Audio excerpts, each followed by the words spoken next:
공격 3일 만에 키우 앞까지 왔는데 여기서 러시아 군대가 대실패하죠. 러시아군의 능력이 생각 외로 굉장히 저열했습니다. 다 속고 있었어요, 우리가. 러시아는 서서히 썩어가고 있습니다. 자, 근데 체급으로 봐야 돼요. 러시아는 에너지와 식량의 자급자족이 가능하기 때문에 썩어 빠질지언정 전쟁 수행 능력이 있다고 봐야 돼요. 우크라이나는요, 제가 생각하기에 유럽에서 가장 가난한 나라가 될 겁니다. 왜? 우크라이나가 지금 러시아한테 점령당한 곳이 우크라이나 산업시설의 80%가 있어요. 단 하루라도 서방에서 지원이 안 오면 힘들어요. 여기서 그럼 물어봅시다. 다 공짜일까요? 전쟁 끝나면 정산할 것 같죠? 아니요. 이미 정산이 시작됐습니다.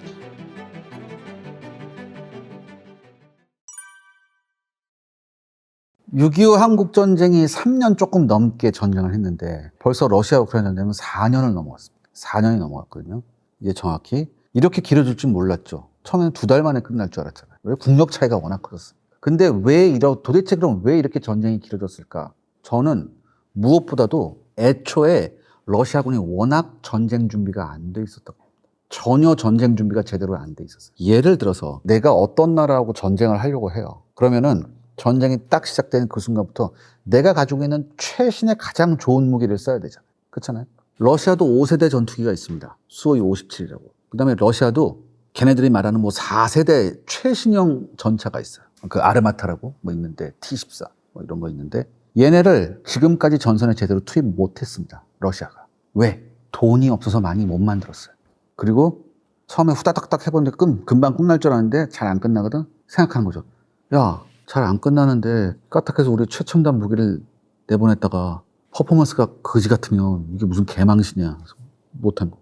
굉장히 러시아가 준비가 안 된 상태에서 전쟁을 했던 것 같아요. 러시아 우크라이나 전쟁 여러분들 처음 시작했을 때 딱 보세요. 동부 쪽에서는 돈바스 쪽으로 러시아군이 확 들어왔죠. 크림반도 쪽으로 확 들어왔잖아요. 그래서 돈바스 쪽에서 딱 들어오고 크림반도 쪽에서 딱 들어가서 둘이 만났어요. 그래서 이른바 크림반도 회랑이 완성됐죠. 육로로 연결되는 이게 완성됐어요. 이거는 러시아군이 갖고 있었던 가장 중요한 첫 번째 전략 목표예요. 이 첫 번째 전략 목표를 달성했죠. 두 번째 전략 목표는 뭐였냐면 수도 키이우를 점령하면서 젤렌스키를 치워버리고 친러시아 정부를 세우는 거였어요. 그런데 공격 3일 만에 키이우 앞까지 왔는데 여기서 키이우 진입에 러시아 군대가 대실패하죠. 즉 동부전선에서는 전략적 목표를 달성했는데 북부전선에서는 러시아가 전략적 목표를 달성해 실패한 거예요. 그럼 왜 이렇게 됐을까라고 딱 보니까 동부전선에선 러시아군의 최정예 부대가 들어갔었어요. 그리고 우크라이나의 동쪽에는 러시아계 주민이 많습니다. 이 러시아계 주민이 이른바 제5열 역할을 하면서 굉장히 활동을 잘했어요. 그래서 여기에선 전략적 목표를 성공할 수 있었는데 우크라이나 북부전선에는 러시아계 주민이 별로 없었어요. 그리고 이쪽에 투입된 러시아군의 능력이 생각 외로 굉장히 저열했습니다. 이거예요. 여러분 이런 얘기 많이 들어봤을걸요? 처음에 러시아 우크라이나 전쟁 나서 얼마 안 있어가지고 러시아군 포로를 잡고 보니까 17살짜리가 잡혀가지고 야, 너 뭐해? 물어보니까 뭐라고 그래요, 얘가? 저 훈련인 줄 알고 왔어요. 그랬죠. 진짜예요. 북부전선에서 어떻게 했냐면 러시아군이 예하 부대들한테 너네들 지금부터 굉장히 빡센 훈련한다. 그리고 들여보냈어요. 그러면서 어떻게 했냐? 2주치의 훈련용 보급을 주고서 들여보냈다고. 그러니까 들어갔던 러시아군이 북부전선에서 키이우 공격하러 얘네가 가면서 무슨 생각했냐면 야, 요번에 좀 훈련이 빡센가 보다 라고 생각했어요. 아니나 다를까? 가다 보면 가상적을 만난다고 했거든? 가상적이 나왔어. 근데 가상적한테서 실탄이 날라오네. 그때 깨달은 거예요. 러시아군. 이게 훈련이 아니구나. 교전을 했어요. 교전을 했는데 여러분 러시아군이 들어갈 때 2주치 훈련용 보급을 받고 들어갔다 그랬죠. 그럼 여러분 훈련이란 건 하루에 얼만큼 써야 되는 게 양이 정해져 있어요. 그렇잖아요. 근데 실전은 그런가? 아니야. 막 쏴제꼈다고 얘가. 막 쐈어. 했어. 귀신같이 3일 만에 연료하고 탄약이 다 떨어진 거예요. 자, 그렇다면 이 군대가 1류인지 3류인지 구분 짓는 가장 쉬운 방법이 뭐냐면 첫 번째 재보급을 받을 때예요. 첫 번째 재보급을 받을 때 이게 원활하냐 원활하지 않느냐가 이 군대가 1류 군대냐 3류 군대냐예요. 미군 봐봐 잘하잖아 이런 거 굉장히 잘하잖아요. 러시아군은 어떻겠어요? 보급하러 트럭 하다가 드론 가미카제 드론 맞고서 다 나가 자빠진 거예요. 이러면서 어떻게 해요? 거의 열흘간 키이우 쪽에 접근도 못하고 여기서 북부전선에 있었던 러시아군이 다 패퇴해버렸어요. 이러면서 전쟁이 길어졌죠. 왜? 러시아가 원했던 우크라이나의 레짐 체인지가 이루어지지 않으면서. 그리고 그 다음부터 서방이 우크라이나를 도와주면서 이렇게 된 겁니다. 그러니까 2024년 2월 24일 전쟁 발발 이후에 지금까지의 상황을 보면요. 전 이렇게 생각해요. 러시아는 서서히 썩어가고 있다. 자, 러시아는 왜 서서히 썩어가고 있냐? 전 세계에서 여러분들 에너지하고 식량에 자급자족이 가능한 나라가 러시아하고 미국이야. 러시아는 그동안 원유를 팔아서 전쟁 자금을 이렇게 댔는데 사실 서방 측의 제재가 심해요. 특히 이제 러시아가 굉장히 목말라 하는 게 뭐냐면 마이크로칩이에요. 반도체. 마이크로칩. 왠 줄 알아? 얘네가 막 미사일 만들고 막 해야 될 거 아니야. 그럼 모든 최신 무기에 뭐가 들어가? 마이크로칩이 들어가잖아요. 마이크로칩이 들어가는데 러시아제 마이크로칩 들어봤습니까, 여러분들? 러시아 마이크로칩 만들어요. 굉장히 저열해요. 근데 2014년부터 서방이 러시아가 불법으로 크림반도 합병했을 때부터 서방이 경제 제재하면서 첫 번째 금수 품목이 마이크로칩이었어요. 그러니까 얘네가 마이크로칩을 못 갖고 들어왔어. 그래서 자국산 마이크로칩을 썼더니 미사일이 가다가 자기한테 날라고 막 그랬어요, 진짜. 그래서 초반에 러시아제 미사일 불발률이 60%가 나옵니다. 이 전쟁에서. 예, 불발률이에요. 60%가 나왔어요. 그래서 러시아가 그 이후에 서방제 마이크로칩을 수입해야 될 거 아니에요. 어떻게? 인근의 아제르바이잔이나 중앙아시아, 투르크메니스탄 이런 데서 서방제 전자기기를 수입해요. 서방제 전자기기를 수입해서 거기서 반도체를 떼는 거예요. 그래서 전쟁 이후에 특히 2024년, 2024년 왔다 갔다 할 때 아제르바이잔이나 이런 중앙아시아 국가들, 러시아 인근 중앙아시아 국가들의 대러시아 무역 흑자가 큰 폭으로 증가. 엄청난 폭으로 증가. 그 다음에 제일 좋아하는 게 뭐냐면 이 러시아 사람들이 플레이스테이션을 그렇게 좋아해요. 왜? 고성능 마이크로칩이야. 비디오 게임 하려면 여러분들 마이크로칩이 굉장히 좋아야 돼요. 알죠, 여러분들? 여러분 플레이스테이션을 샀을 때 이 플레이스테이션 기기 값의 한 70%가 마이크로칩 값이야. 여러분들 비디오 카드 값하고 이거 굉장히 좋아요. 또 하나, 어쩔 수 없이 전쟁 수행하려면 돈이 있어야 되잖아요. 러시아 원유를 팔았다고, 원유로. 근데 이 러시아 원유를 제일 많이 산 나라가 우리가 중국으로 알고 있잖아요. 아니에요. 중국보다 더 많이 산 나라가 있어요. 인도예요. 굉장히 값싸게 러시아제 원유를 사서 이것을 인도 내에서 정제해서 이걸 서방에 팔았어요. 그래서 지금 인도는 어마어마한 에너지 무역 흑자를 기록하고 있습니다. 또 하나, 더 놀라운 거 알려줄까? 여러분, 사우디하고 UAE 하면 어떤 나라야? 산유국이죠. 기름 파는 나라 아니에요. 기름 파는 나라인데 놀랍게도 얘네가 러시아한테 원유를 사옵니다. 기름을 수입해요.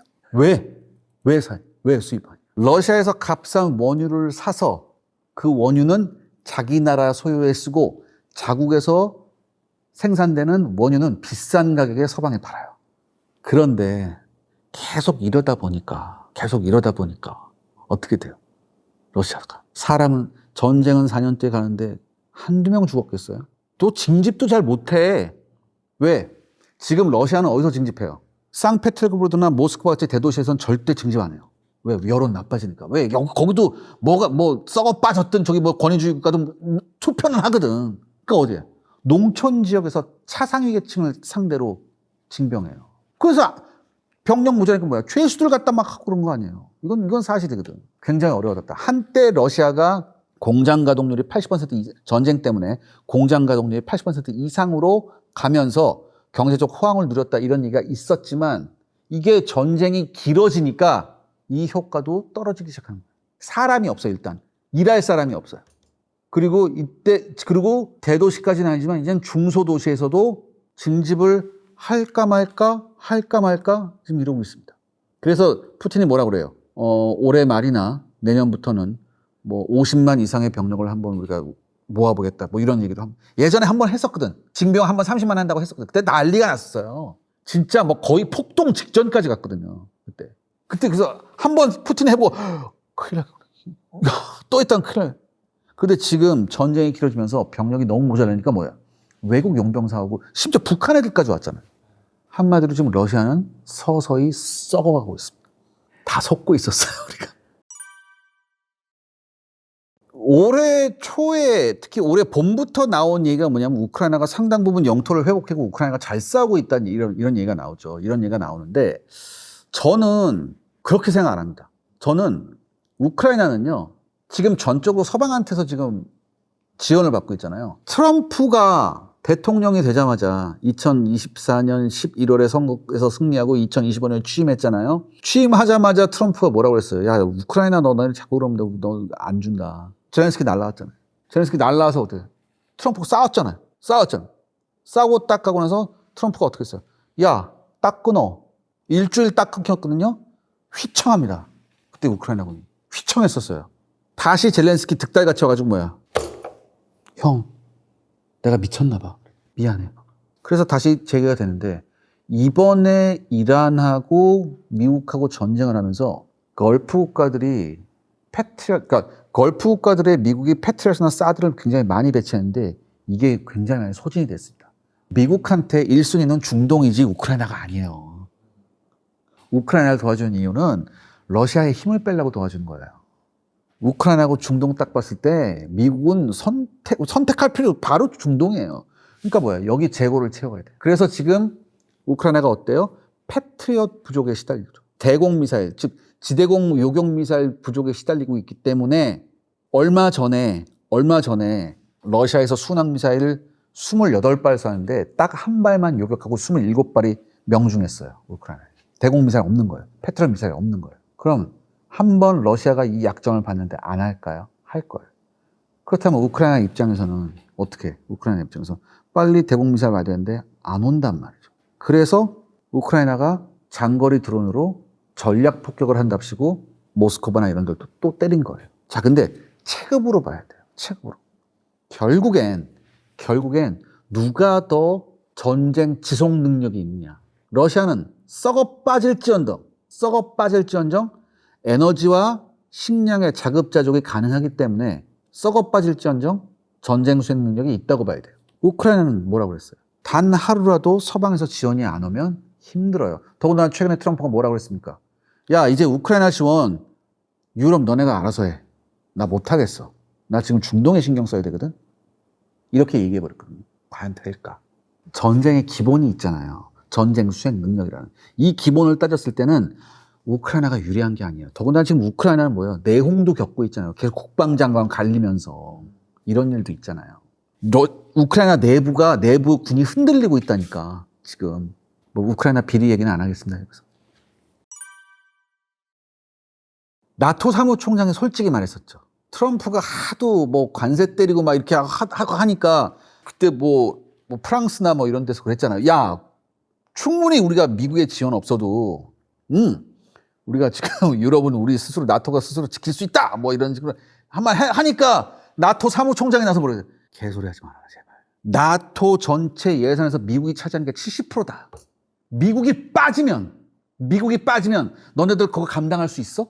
사무총장이 각 나토 국가의 대표들 모아놓고 얘기를 했다니까? 그러면 물어봤다니까 손가락질하면서 너 할 수 있어? 아무도 막 이렇게 이런 거 있죠. 여기서 미국 빠지면 우리 큰일 나. 얘들아. 우리 큰일 난다니까? 너 어떡할 거야? 그래서 예전에 전쟁 나기 전에 그렇게 미국이 나토한테 뭐라고 했어? 너네들 GDP에 한 2% 국방비에 써야 되지 않겠냐? 아, 우리 돈 없어. 1%만 쓸 거야. 이러다가 지금 뭐야? 2.5%, 3%씩 쓰고 있죠. 앞으로는 얘네가 뭐야? 국방비를 GDP에 5% 이상 써야지, 5% 이상 한 20년 써야지, 20년이 뭐야? 한 30년 써야지 겨우겨우 미국의 역할을 절반 정도 대체할 수 있습니다. 절반 정도. 이거예요. 그런데 트럼프가 얘기했잖아요. 넌 내가 알아서 한번 해보려. 아, 난 어떡하지? 물론 이런 얘기가 있어요. 전쟁이 끝나면 러시아가 이제는 우크라이나를 넘어서 이제 나토 국가들 쪽으로 뭐 총불을 돌리고 뭐 직접 이거는 좀 아니라고 봐요. 왜냐하면 지금 러시아는 어마어마한 경제 군사적 피해를 입은 상태입니다. 만약에 이번 러시아 우크라이나 전쟁이 끝났을 때 러시아군이 재건하기 위해선 전 굉장히 긴 시간이 필요하다고 생각해요. 엄청나게 긴 시간. 10년 이상, 10년이 뭐야? 최소 10년 이상이 필요할 거예요. 그렇기 때문에 러시아가 바로 유럽을 무슨 뭐 군사적으로 위협한다거나 이런 건 없을 거예요. 물론 뭐 깔짝거리는 건 있겠지. 하지만 그럴 능력이 굉장히 많이 떨어져 있는 상태예요. 그러니까 요 골든타임을 어떻게 서방의 나토 국가들이 활용하느냐. 그 문제가 아마 따로 있을 겁니다. 뭐가 어떻게 됐든 중요한 사실은 미국의 전폭적인 지원이 없이 유럽의 나토 국가들만으로 뭘 어떻게 할 수 있는 상황은 전혀 아니다. 결정적인 건 뭐예요? 우크라이나가 됐든 나토가 됐든 미국의 지원과 영향력이 절대적이다. 그렇기 때문에 우크라이나 입장에서는 만약에 러시아는 서서히 썩어가지만 우크라이나는 꺾어져 버리면 한순간에 꺾어질 수밖에 없는 그런 상황이에요. 더군다나 전쟁 이유를 볼까요? 전쟁이 만약에 끝났다고 봐요. 어떻게 뭐 협상이 됐든 뭐가 됐든 전쟁이 끝났어요. 러시아는 썩어 빠졌지만 그래도 이제부터 어떻게 하면 살아봐야지. 에너지 자급자족 되니까 어떻게 돼요? 우크라이나는 어떻게 될까요, 여러분들? 우크라이나는요, 제가 생각하기에 유럽에서 가장 가난한 나라가 될 겁니다. 왜? 우크라이나가 지금 러시아한테 점령당한 곳이 우크라이나 산업시설의 80%가 있어요. 그걸 지금 러시아가 다 점령해버렸어요. 그래서 지금 우크라이나에서 만약 이 상태로 전쟁이 끝나면 우크라이나의 산업은 두 가지만 남을 겁니다. 하나는 농업, 원래 농업이 강했으니까. 나머지 하나는 방산업이에요. 특히 드론 관련 방산업. 이게 굉장히 우크라이나의 앞날을 좀 지탱해 줄 수 있을 거예요. 그런데 그동안 미국을 비롯한 서방이 어마어마하게 우크라이나한테 지원해 줬잖아요. 여기서 물어봅시다. 그거 다 공짜일까요? 전쟁 끝나면 정산할 것 같죠? 아니요. 이미 정산 시작됐습니다. 우크라이나의 지금 주요 산업시설을 러시아한테 뺏겼기 때문에 지금 우크라이나의 주요 산업은 농업이에요. 그 다음에 군수고 방산업이고요. 농업만 한번 볼까요? 원래 농지는 외국인한테 매매가 안 돼요. 대신 임대는 가능해요. 근데 우크라이나의 농지 중에 상당한 농지가 국가 소유였거든요. 이 국가 소유의 농지를 어떻게 외국인한테 임대해 주기 시작했습니다. 돈이 없으니까. 그럼 농지 임대하면 몇 년 임대해 줄까요? 우리 보통 전셋집 들어가면 2년이잖아. 농지는 몇 년일까? 10년.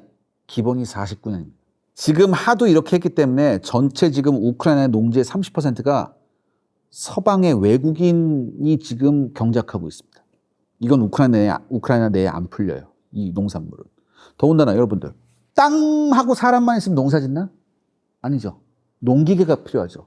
농기계는 이미 미국의 카길이라는 회사가 우크라이나 농기계 시장을 다 잡고 있습니다. 그 다음에 농사 지려면 또 뭐가 있어요? 종자 씨앗이 필요하죠. 그렇죠? 이 종자, 우크라이나 내의 종자 씨앗, 요것도 어떤 회사가 미국의 몬산토라는 회사가 이미 장악하고 있어요. 마지막으로 농사 지려면 또 뭐가 필요해요? 비료가 필요하죠. 우크라이나의 비료 시장, 미국의 듀폰사가 잡고 있습니다.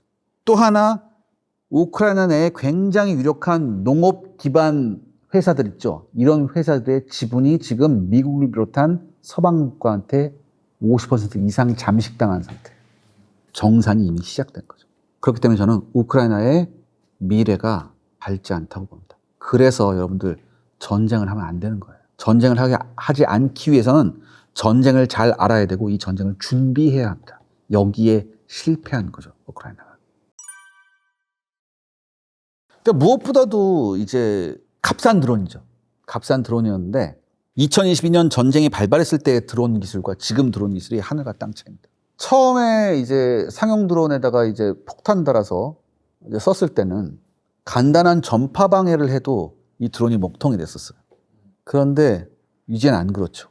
우크라이나하고 러시아가 쓰는 상용 드론의 거의 90%를 제공한 나라가 중국입니다. 그리고 중국은 이 두 나라를 통해서 실전 데이터를 얻고 있어요.